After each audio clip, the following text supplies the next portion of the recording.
Hey everyone, welcome back to the channel, and today we're going to talk about relationships and relationships. Are you ready to hear it? I know you're begging me to tell you.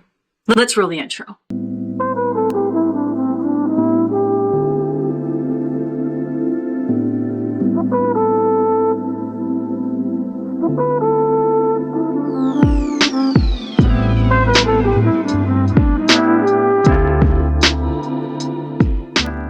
Okay, you guys, welcome back to the Comfy Chair Diaries. I am very excited about this. I took the sheet off the chair. You guys should feel blessed because I did put makeup on for you today. I'm a little bit more warm today. I'm not as gold. So let me see. I think this is pretty good lighting, but I am in blue. So, and these are pieces from Temu, to be honest. Temu sponsored me for my last video. So you get the Temu stuff. I like this America hat though. I got this hat for like $2 or something. It's really cute. It was more like geared towards 4th of July. But anyway, should we jump into the topic? I know you're like, I'm dying to hear how you feel about relationships versus relationships. I know. Get on with it, girl. All right, let's go.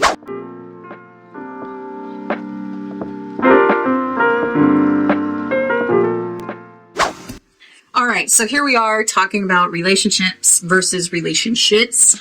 If you guys have ever been in a challenged relationship, then you know exactly what I'm talking about. If you have been fortunate, and you are one of the lucky ones and have had some pretty healthy relationships in your life, then you know that there is a vast difference, okay? So I think with my point today, I am going to gear towards romantic relationships, of course, but I think this sort of, kind of gears towards any relationship, to be honest. There's a lot of people out there that just kind of have really narcissistic tendencies, to be honest, and I'm not just throwing that word around. I've actually done quite a bit of research on narcissistic abuse. I used to do videos on it and stuff way back in the day, and it was so negative that I just decided, I don't think I can do this, and the channel was doing actually really well. I've had so many channels, you guys. I've had like 100 channels on YouTube. No joke. I really have. And that video is coming, so I will go ahead and give you guys more of a take. But I kind of gave you a little bit of synopsis with my life story video, so you kind of get an idea, I think. But I have had quite a few. But I actually have a crazy story, though. Seriously, I have a crazy YouTube journey that I will definitely talk about. So maybe we'll make that video today as well and just pre-make it. And here you go. So I don't have a lot of wisdom and insight to really give to you other than what I've learned, versus relationships, versus relationships. And what I'm going to kind of do with that is I'm going to kind of just weigh it out between my marriage and my last long-term relationship. To follow this video, I'm not going to do it in a series, but I am going to tell you that the next video is going to be about celibacy and why I've chosen the path I've chosen, and we're going to talk about boys, and we're going to talk about dating apps and all that stuff and dating after 50, so stay tuned for that one. But for this one, I thought we would just talk about relationships in general. Like I said, I've always been sort of a little bit, I don't know, ever since I was a kid, I've just been kind of mature-minded, I think. I don't think I was too immature, you know what I mean? Like, I just took relationships really seriously, to be honest, and I think it's just because I really never had a large group of friends. I always battled obesity and kind of was ridiculed for that. So the very few friends that I did have in life, I really cherished. But I realized this is where I kind of learned about relationships, and how they really should be. And so that's why I wanted to talk about relationships versus relationships, because you really kind of carry, as you develop and you form relationships, you really, learn how relationships are baseline, if that makes sense. Do you know what I mean? And this is the reason why I really tell people nowadays, especially empathic or caregiving types or people pleasers, whatever you want to call them. But this is why I tell people that if you overdo it and you overstep and you kind of always do the extra mile, you never stop in your tracks to see if the other person is really meeting you halfway, then you really never learn that relationships really are a give and take. So if you come from a background or you have people in your family, your parents, anyone else, siblings, anybody like that was super catering to you as you grew up, you're either going to take on the caretaker archetype or you're going to take on the one that expects, the person to serve them in a sense, if that makes sense. And so that's kind of how I learned about relationships, because my mom, my half-sister, my dad, everyone in my life was really like catering for some reason. Super giving, super always one step ahead, making sure everyone was taken care of, especially my dad. My dad helped so many people throughout the course of his life with nothing. I don't know what it is with my father, but he just was, my dad was a Libra, but he was really just, he really cared about people genuinely. It didn't matter your situation or where you came from, you know, if you had nothing or if you were wealthy, it didn't matter. My dad worked at golf courses my whole life, so he served people. He considered himself a servant, but in a kind of like in a positive light. Like it wasn't like a demeaning light. It was more like just helping people, you know. And then when he worked at the golf courses, my dad was a lot of things. So my dad was a cobbler, and he also had, within his cobbler title, he also had other duties in his job for the golf course, and that was part of taking care of the members. And so that became more of like, I feel like it was more like a butler service kind of, you know what I mean? Like just an additional concierge maybe or something. So that's kind of how I saw it. So that wasn't really his primary duty, but it was something that he just didn't mind doing because it was part of who he was. So I grew up just seeing him make all sorts of friendships and relationships with so many people. And this was where, when it came to golf, there were so many people that were wealthy that were members of the golf courses that you could see the wealthy and who was really authentically good people. And then you could see, you know, the shallow, narcissistic, wealthy people as well. You could see both sides. I just think that people appreciated him for him because he never expected anything. That wasn't his, you know, like he didn't think, okay, well, if I do something extra for this person, they're going to give me a bigger tip or something like that. You know, my dad wasn't like that. So I grew up just watching my dad make these relationships with people, but there was a fine line between overdoing it and then, you know, finding out who was really just using him and who was like actually appreciating his friendship as it developed. And so this is how I grew up seeing relationships. And so because I battled obesity my whole life, I always had trouble making friends in school. When I was in elementary school, and I was in when I was in elementary school, I was a really happy kid, always had a ton of friends. But when I sort of went beyond that into like the 7th, 8th, and 9th grade, that's when I started having issues. And that was also the time when my parents divorced. So I could see, you know, how that shift, I guess, and I could see the difference between, you know, the people that I grew up with and then going to a random school, because I didn't go to the same school that a lot of people that I was going to school with at the time would go off to this next school. And this kind of dives into with my other video, my life story, I was telling you guys how it was really important for my kids to go all the same schools. So this is where I just really felt like that was important, because that's like what I feel like played a factor into a not so positive experience for me. You know what I mean? So, because when I went to junior high and stuff, or what they called it junior high, you know, when my kids went to school in the 90s, they called it middle school. I don't know what they call it today, but that's when things really changed for me. It was really harder. Like I went to a different school, was having trouble making friends, always had a lot of flack about the obesity, you know, people making snide remarks and just really not being so kind. You know, they were very unkind. So I kind of drew inward. And so I started to become a bit of an introvert. I still was approachable and I still was social, but I had issues kind of being this extrovert that I was naturally already, you know, born to be, if that makes sense. So, you know, carrying that through my life, I think that's where I learned relationships are very fickle. They just are different, you know? And so I had good relationships, and then I could see clearly. I've always been able to see through people. I don't know what it is, but I've always been able to just see how people really are. And I guess you would probably say that's a good study of character. But I just learned, you know, because I was very observant, just paid attention to detail. I don't know why. That was just kind of something that just happened naturally. So when it started to go outside of school, I got a little bit older and I had my first boy relationship. I already was very empathic and very caring. I just was by nature. It was just who I was. So it was not an issue, you know, to do things for the person that I cared about, or, you know, to experience my first relationship. And what's really odd, and it kind of like, to me, it really makes me wonder, or I don't know if I'm trying to say this right, but I feel like it really makes it clearer now why people may perceive me as closed off, emotionally closed off when it comes to relationships. And we'll talk about that in dating. But I think that's kind of where, when I drew magnetically, my first partner, when I was really young, it was another opposites attract, because even though this boy had paid attention to me and it was kind of like my first, puppy, whatever, who eventually became my husband, actually. We were very good friends. We became very good friends. We were very compatible personality wise, I feel like. And so that part was easy, but I did notice in the relationship that he couldn't sit. Does that make sense? Like, he was always needing to be out and about. And I was always the opposite. I was always naturally a homebody. Like, I didn't mind going and doing things. That was not an issue for me. But at the same time, I didn't yearn it the way that he did.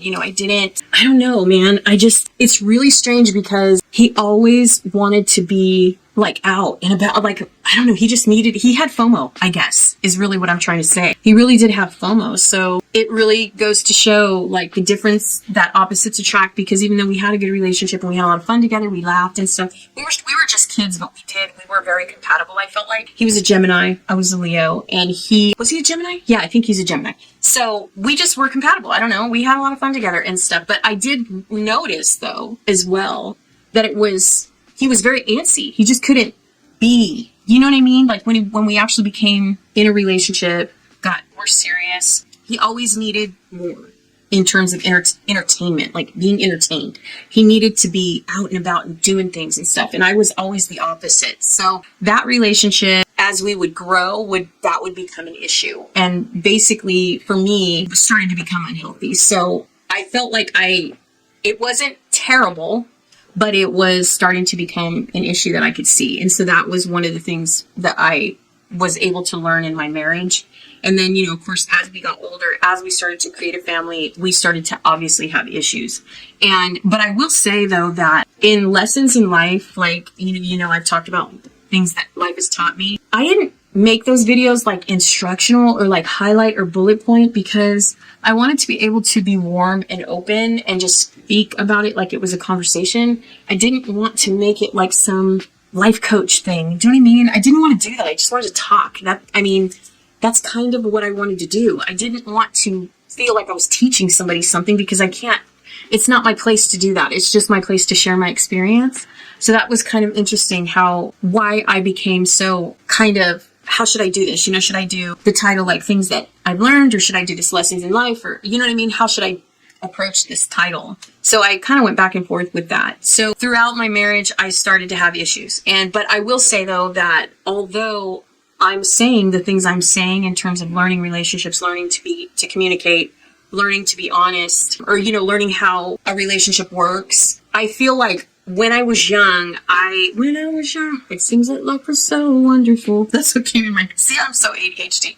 But I feel like with my marriage, I was young, and I guess I was spiteful, because I was the one that made the first mistake in the marriage, and I was the one that violated trust. But I will say this about relationships versus relationships, and this is the only reason why I came out to say that. The reason why I'm saying that is because I saw what it did. Does that make sense? And it didn't take me long, even being 20, I was 19, I think. I was so young. Oh my God, I was 18 or 19 years old when I made a mistake in my marriage. And I just learned immediately. I'm one of those people that you don't need to tell me twice. Do you know what I mean? Like, I saw the damage that it did, and I never did it again.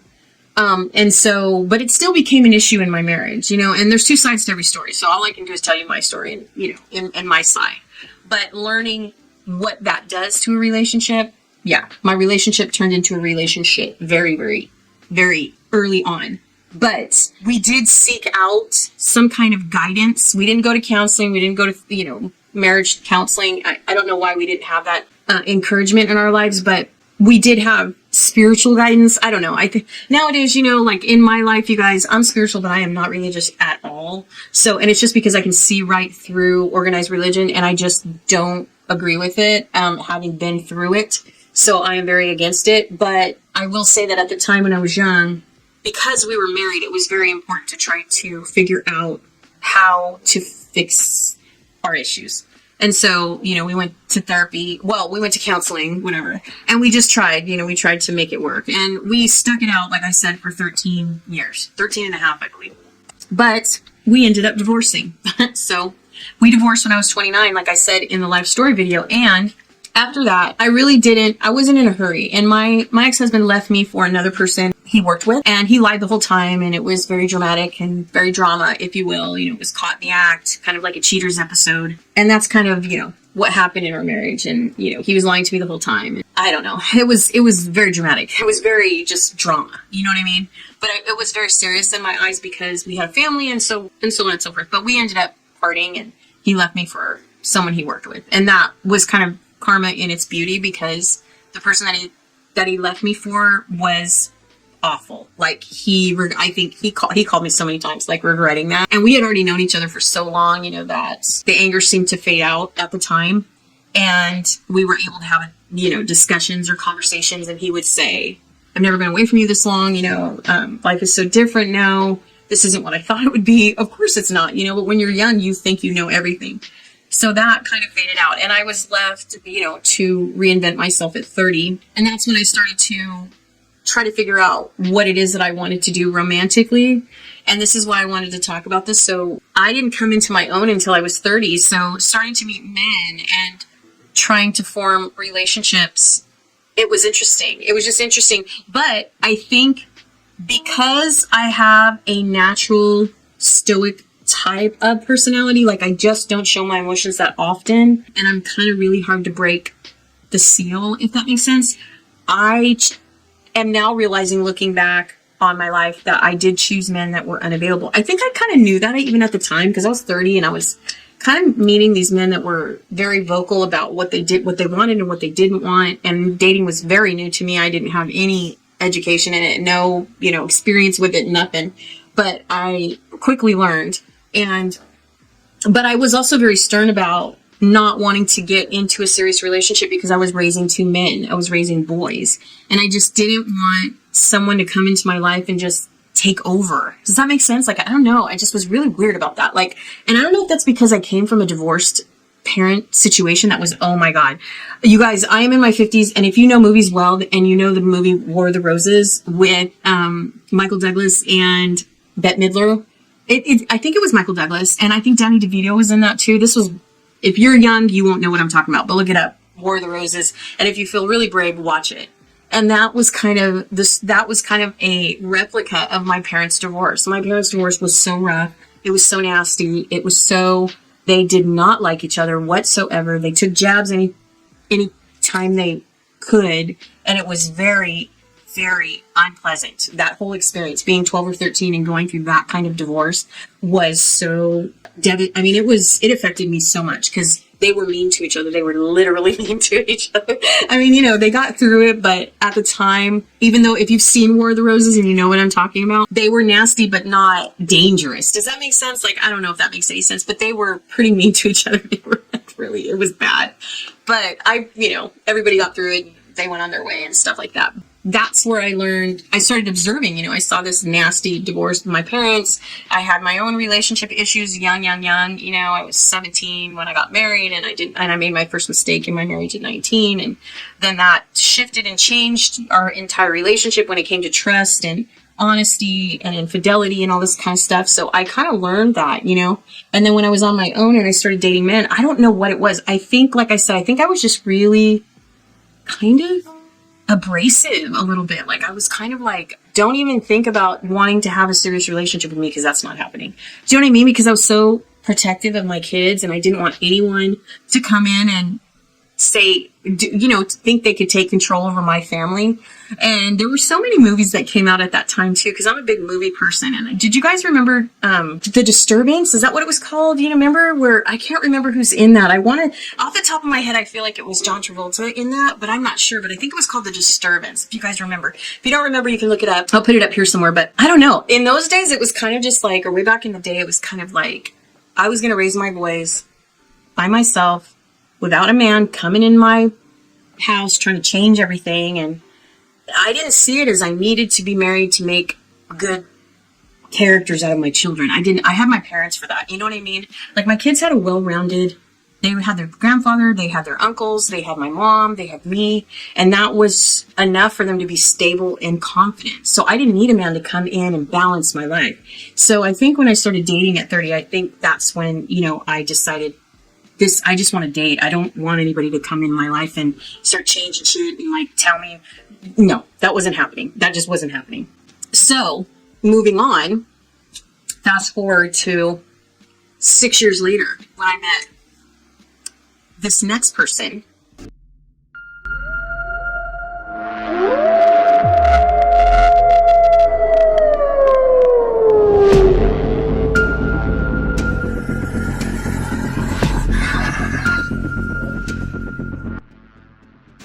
Which is now my ex. I met him in 2006, and at first it seemed very pleasant. It seemed very exciting, and he was a little bit older. And I think that was in my own maturity and in my day, the way that I grew up and the way that I perceived relationships. I thought, always in my head, I thought if you met somebody older, it would be so much easier.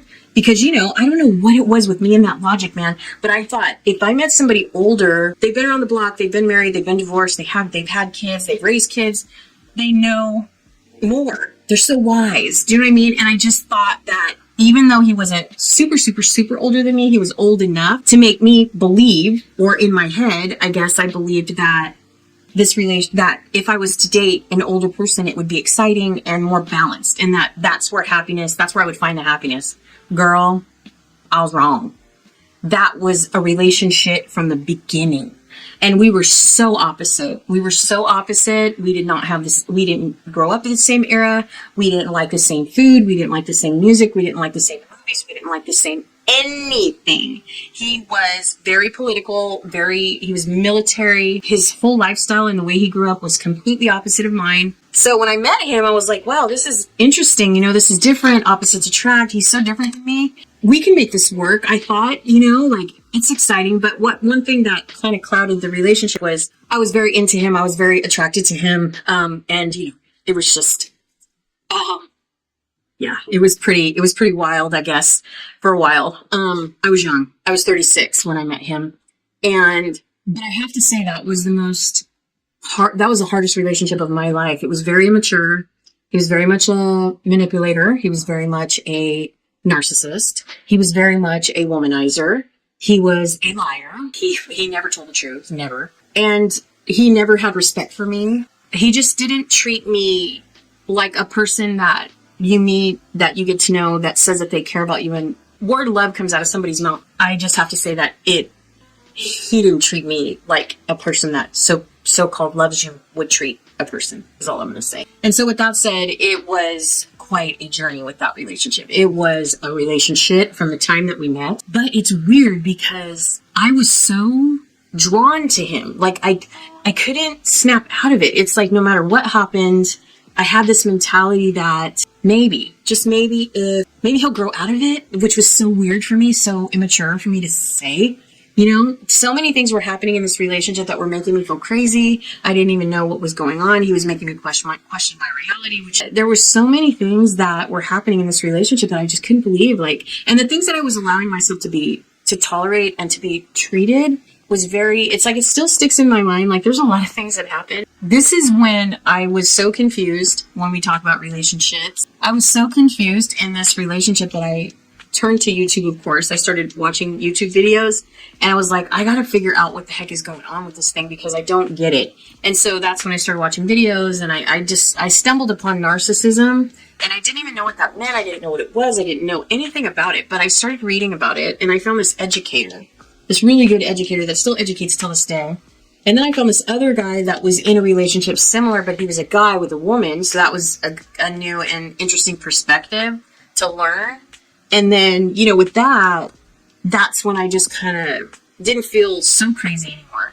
And then I found a lady that had a channel that I just really liked listening to her perspective and she used to demo things all the time, like do demonstrations of the way it works, narcissistic abuse and just things that happen in relationships like that. And she was just so educational, gosh. And she made everything just like a conversation. She inspired me. I really liked her. And anyways, I wrote her and we became friends. Anyway, bottom line. And that's when I just started to learn what was going on in my relationship. And she encouraged me to make a channel. talking about all this nonsense that was happening. And I made a channel and I started talking about it, and I just could not believe the views I was getting. I couldn't believe the women that were kind of corresponding and talking about things that were happening in their lives as well, in their relationships. They were so confused, and it was just insane. And it was so bold, and I couldn't figure, I was so frustrated with myself because I had love and respect for myself, but it was like I wasn't treating myself with love and respect, if that makes any sense. So the things that were happening in this relationship were just unacceptable. Like, they were just not okay. And I remember this one time, I'm gonna tell you what happened this one time. So this one time, we had already been going back and forth. I had started finding out that he was cheating on me left and right, a serial cheater. And this was like right around the time that song Lion King came out from, I can't remember her name, but it was an R&B artist, I believe. Anyway, and it was that song is so telling, but it's called Lion King. You can look it up on YouTube. I'll link it below if I can find the video. But anyway, it talks about, this woman that's super in love with this man, and he just continues to cheat on her, and she can't understand why. And then she's upset with herself because she doesn't understand why she can't let him go. And so that was kind of like what I was going through. And so there was this one time where I kind of had enough, and I don't know, I walked out as usual, and he was calling me and texting me, and I met, mind you, let me back up and just say that I met this man when he was 41 years old. So he was already older than me. I was 36, he was 41. Or maybe he was 42. Maybe he was 42. I feel like he was 41 or 42, somewhere around there. And I was just like, the things that were happening, I just couldn't believe were happening because they'd never happened before. And also I felt like I was stronger than that. And also my kids were noticing changes in me. They were like, Mom, you're not the same. And you're not the person that you've always been. Like, we're confused. We don't understand what's going on with you and all that kind of stuff. And I was just like, really, I don't know. When your kids notice something, always, take it seriously, because it really is a wake-up call. You need to be listening to your children. And my kids were older. My kids were already in high school, or I think one was in late middle school and the other one was in high school, or maybe they were both in high school. I can't remember, but whatever. Anyways, I think they were both in high school because I was 36, turning 37. This one time I had walked out and I just felt like I had enough, and he was calling me and calling me and calling me as usual and calling me. And so I agreed to meet him at this restaurant, this fish restaurant that he likes. And I was like, okay, well, I guess, I'll meet him or whatever. And I meet him for lunch. You guys, this was a lot. So I meet him for lunch at this fish restaurant, and it's just a little walk up, you get fish and chips type of deal, type of restaurant. I sit at the table. He's got his phone face down. And, if you're ever with a partner where their phone is face down, then there's something up with that, in my opinion. We live in a different time and date now, but his phone was always turned upside down. And I was like, okay, I'm over this. But anyway, so we're sitting at the table, and, he had begged me to go meet him to eat. So I went to meet him because I wanted to try to work it out, I guess, or whatever. Whatever stupid thing I was trying to believe. And I'm sitting there and we're eating, and this woman calls while we're at the lunch table, and he literally picks up the phone and starts talking to this woman. And I kind of already know what's going on. Like, I'm like, this is not happening right now. Like, you are not talking to this person. And then he proceeds to tell me, oh, well, they had plans, and I just couldn't believe it. I was so upset. And I had already started the channel when I told you me and this girl had become friends. And I just couldn't believe what was continuing to happen. And you'd think I'd be smart enough to walk away from it, just completely sever ties, walk away from it, have enough. And I always came to that conclusion, but he always came back so strong. So the more I would leave, the stronger he would come back, to beg me. And oh my God, it was like call after call and text after text and stuff like that. And so I couldn't believe what was going on. I was so mad, you guys. I was so mad at that thing. And I remember getting up from the table and just walking out. And he followed me. And I was just like, I remember I was so upset. And I'm not really one to call anybody names or anything. So I was just like, you are so pathetic. I did. I started saying, you're pathetic. I was like, you are unbelievable. I was just so unbelievable. And I said something really brave, like, you can't keep it in your pants or something. You know what I mean? I was so mad. And I was like, this is why we are where we are, because you can't stop. You know what I mean? I remember driving away, and when I drove away, I turned on the camera because I was so upset. I didn't know what to do. And this is the reason why I decided to do these comfy chair diaries and talk about all this stuff, because there are so many reasons, you guys, why I don't date, but this was something I definitely needed to talk about, because I made this video. So I turn on the camera, I start talking, I'm driving and I'm talking. And this video, I was embarrassed to even like tell anybody what I was going through, what I was tolerating, what would happen right then at the table at this fish restaurant. And I was so upset. I was so mad too. I was like so mad, frustrated and just over it. And I make this video and it gets 20,000 views and it just gets comment after comment after comment. And that's when I learned that I was in a narcissistic abusive relationship. This is where I learned more about it and I started studying it. And my friend was kind of already bringing light to a lot of things that come with that and stuff like that. But I was watching videos, you know, and I couldn't understand why I always felt crazy in my relationship. And I couldn't understand why I always went back. And I couldn't understand why I didn't love myself to just let it go and find somebody that would be good to me. I just couldn't figure it out. And that went on for a very long time. Very long time. Like up until 2017. Well, actually online. Because like technically we broke up in 2017, but he continued to call me and text me and come over and call me sporadically and tell me that there was no one like me and I was always the one and, you know, just things like that, you know, and he's always continued to say that. He's 60 years old and he's still saying the same thing. I mean, we're now estranged more than we ever have been, but up until recently, I would say the last year or so, the calls, I'm just talking about calls. I'm not talking about literally trying to rekindle or trying to anything like that. But he's always called me sporadically and said, you know, you'll always be the one. And I'm like, how is that even, that can't be possible because that's not the demo you showed me when I was with you. You know what I mean? Like over the years. But I tried to get away from him, you know, and he even moved, his parents passed away in 2017, passed away later, you know, and then after everything changed in his life, they sold the property and he moved out of town. It's weird that happened because I didn't know that was going to happen. Like I thought we were going to, based on what he was telling me and based on what I thought was going to happen, I thought we were going to move in together and live together and do these things together. And this is just something I thought that was going to happen. And when he was shopping for property shortly after his mom passed away, I thought that I would end up with him ultimately. I don't know why, but he ended up finding a property out of town. And even though he moved out of town, he continued to see other people. He continued to lie. He continued to tell me these things and continued to still string me along and pretty much tell all the same women in his life the same thing at the same time. I just had enough. I had enough. So after my dad passed away in 2018, I really just stepped back. I was done. And so I finally let him go. He was actually in a new relationship. He moved out of town and he met someone in his area. And he started dating, and I finally just had enough. You know, I needed to distance myself. I was grieving my father, and I just was ready to let go. So I ended up moving into a place in mid-2018. I moved in by myself into a condominium, and I started to figure out what my life was going to be next. And so I started, you know, that's when car vlogging was born for me in 2018 after my dad died. And I, you know, went on this mission that I was going to start car vlogging and sharing my life and talking about the transition and talking about pretty much everything in my life. And so I was doing that. And then lo and behold, he caught up with me again and just started, you know, saying, I don't want to be in this relationship. You're the one. You've always been the one, yada, yada, yada.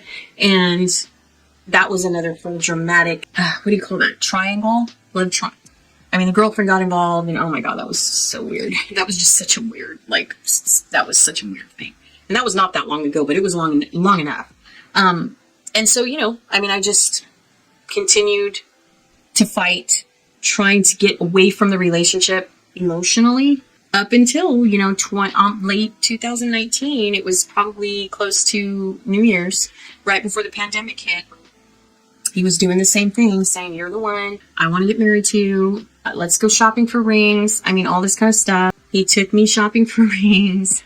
I have video, you know, I went and tried on rings and only for him to say that wasn't going to happen. Did you really think that was going to happen? I was bamboozled yet again. And after that, I was so detached from that whole thing. I completely detached myself. And that was a complete 100% relationship. There was no trust. There was no clear, I mean, I don't want to say there was no communication because I felt pretty comfortable to share my feelings in that relationship because I was pushed so far. But at the same time, like, it didn't matter what I said because really all that mattered was what he wanted and what he wanted to do. The moral of the story, I feel like, of sharing what a relationship felt like for me was it really wasn't about me, that entire thing. I mean, it kind of was, because I went to therapy and I started talking about why can't I detach away from this person? Like, I don't understand it. He's constantly always trying to convince me that I'm the one, and that, things are going to change, and that ultimately something might happen with this. And I was just, but to be honest with you guys, I think I was just exhausted. Like, like taking care of an elderly person. My dad had dementia. My life was exhausting and just really treacherous with that disease, because I was always on my dad's emotional wavelength, with his brain kind of going all over the place, that I just could not seem to detach myself from. And to be honest with you, I don't really know. I never detached myself and went on to get together with someone that I maybe could have been a better fit. I'm not going to say that I never tried in between breakups or in between breaks, if you will, or separation, but it was never a long enough separation for me to detach. I think that's really what the problem is. Because when I look back now at the age that I am and look back at that relationship in general, I feel like the fear of him not having me feel about him the way that I felt about him, I feel like he never really let enough time go by for me to evolve. But at the same time, I also never chose to evolve and to get involved with somebody else. You know what I mean? I tried. I went on, dating websites. I met other people, and I just never could really let go. But I was also very distracted at the same time. Just didn't have a lot of room in my head or in my heart. I just didn't have any room. I was so scarred from this repetition of distrust and just this turbulent up and down, back and forth, treacherous terrorism, mind terrorism I was in, that I just didn't have the energy. I didn't have the energy to find anybody else. I would occasionally look, but I never gave anybody a chance. And I will say that relationship took so much energy out of me that by the time I was able to grieve my dad and step away from that relationship, I was exhausted. And then once I actually got a taste of being on my own, like I am now, just not really attached to anyone, not having to worry about always making me feel like valued, or making me feel like I'm constantly not honest or not authentic, constantly being accused of something or demeaned in some way, or made feel like I was dumb, or, something like that, like just undermined intelligently, emotionally, as a partner, just making me feel devalued. I was just over it. Like, I was done. And so by the time I finally got a taste of my own freedom, like just being by myself and not having to deal with anyone. And also, I do want to say also, like, through the course of me, like, saying that I was putting myself out there here and there, I was also getting drawn to the same type of men, I feel like, as well. But it might be my personality. You know what I mean? Because I'm not easy to get to know, for one thing. But obviously, if I really, really like you, then you're going to get the best of me very quickly. But at the same time, I don't love bomb. I am very traditional and organic and very kind of what you see is what you get kind of person. So I don't have time. I just, and now the luxury of being in your 50s is, man, you don't have to put up with crap. You just can do whatever you want, whenever you want, and you don't have to tolerate crap. Nothing. So I feel like I in closing or in wrap up, that's where I learned what a relationship is versus a relationship, if that makes sense. You know what I mean? Because my marriage, I was young, I was a child, I was 17. We got divorced when I was 29 and he was 31. He was 2 years older than me. He's still 2 years older than me. And because we were kids and we kind of grew up together and we made mistakes together and all that stuff, that kind of bonded us in a very unique way. But also, once that actually severed, even though we had children, eventually we just parted. As nature would be it. Does that make sense? Neither one of us bothered each other. We didn't talk negatively about each other, to our children, nothing. We just kind of went on our own way. That was the beauty of kind of just letting go. If that makes sense, healthy, like, wise. I can say that with ease now. I don't know if it was as easy as I'm making it sound, because I was young.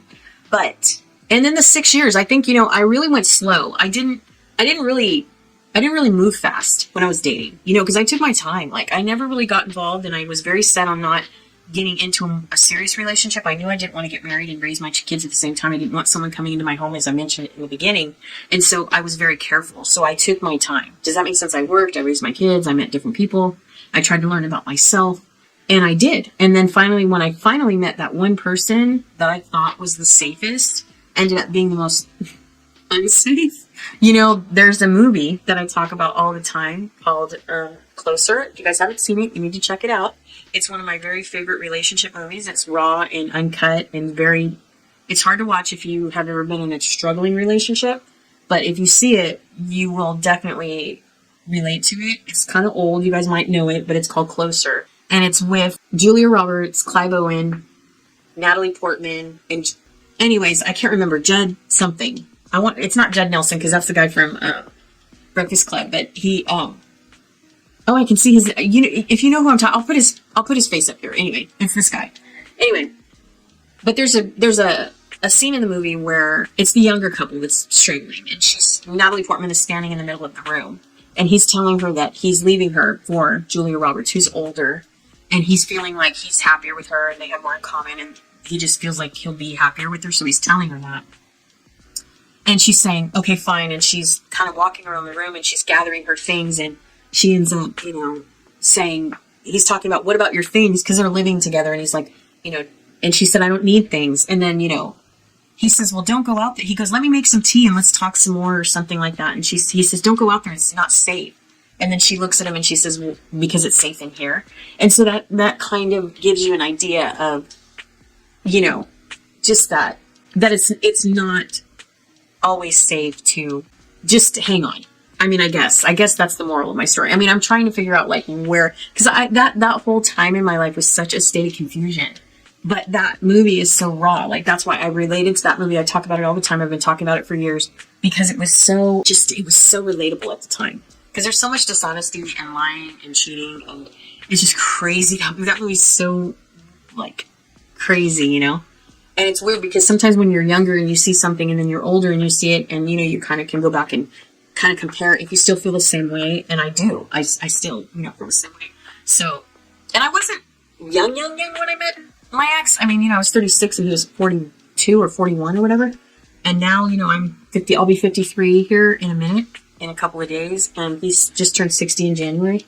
And it's funny. I feel like in wrap up, it's funny. I feel like when you look back on your relationships and what they've taught you, it's funny how he doesn't remember. He doesn't empathize. He tells me I live in the past. He tells me everything was not a big deal, you know, and I'm thinking like, I'm scarred from this thing for the rest of my life because of all the things you did to me or all the things I've allowed you to do, to be honest, but how it's so jaded me, you know, in the way that I see the opposite person, you know, or the potential of a partner. I mean, that thing just completely corrupted anything I've, you know, and some people say, well, you know, you just have to heal from it and move on and, you know, this and that. And the people have been telling me that, well, for years, they've been telling me that. And I don't know, I'm just tired. I'm tired, man. I'm tired. And I feel like I've just never, you know, moved on from it because you know, like went on to meet somebody else just because I don't have the energy. I just don't have the energy. It's that simple. Do you know what I mean? So that is my take on relationships versus relationships.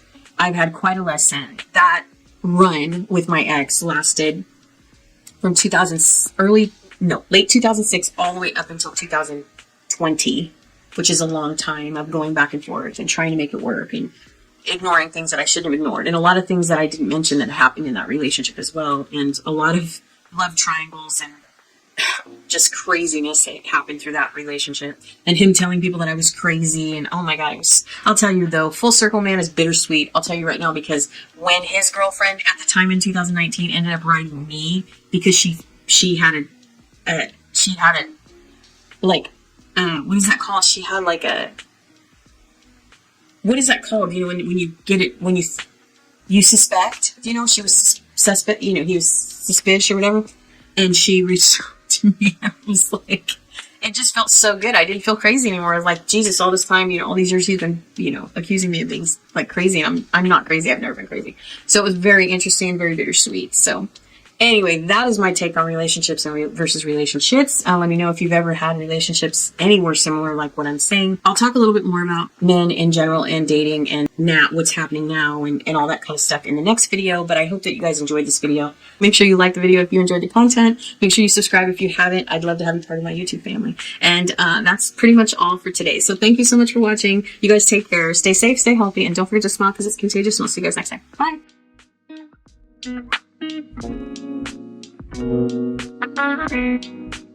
Thank you.